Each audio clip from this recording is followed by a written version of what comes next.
రాష్ట్ర ముఖ్యమంత్రి జగన్మోహన్ రెడ్డి గారు 2019లో చెప్పిన ప్రతి పని కూడా చేసి చూపించిన ముఖ్యమంత్రి మన జగన్మోహన్ రెడ్డి గారు.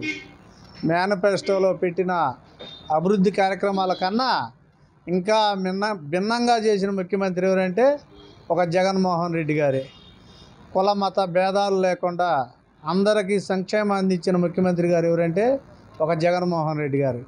అట్లాగానే ప్రతి ఒక్కళ్ళు కూడా పేద ప్రజలు మళ్ళీ జగన్మోహన్ రెడ్డి గారు ముఖ్యమంత్రి అవ్వాలని అందరూ ఎదురు చూస్తున్నారు.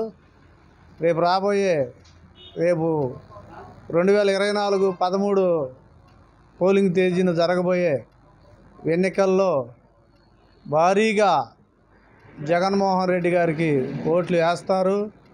ప్రతి జగన్మోహన్ రెడ్డి గారు పెట్టిన 175 స్థానాల్లో కూడా 175కు 175 స్థానాలు కూడా వైసీపీ కైవసం చేసుకునిద్దని మేము చేసుకోవాలని కోరుకుంటున్నాము.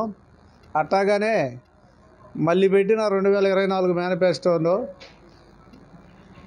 రైతులకు కానీ ముసలివాళ్ళకు కానీ స్కూలు పిల్లలకు కానీ అందరికి కూడా మళ్ళీ పెంచి మళ్ళీ ఇవ్వాలని తపన పడిపోతున్న ముఖ్యమంత్రి గారు ఎవరంటే మన జగన్మోహన్ రెడ్డి గారు. ఆయన మళ్ళీ 2024లో ముఖ్యమంత్రి కావాలని మనస్ఫూర్తిగా కోరుకుంటున్నామండి.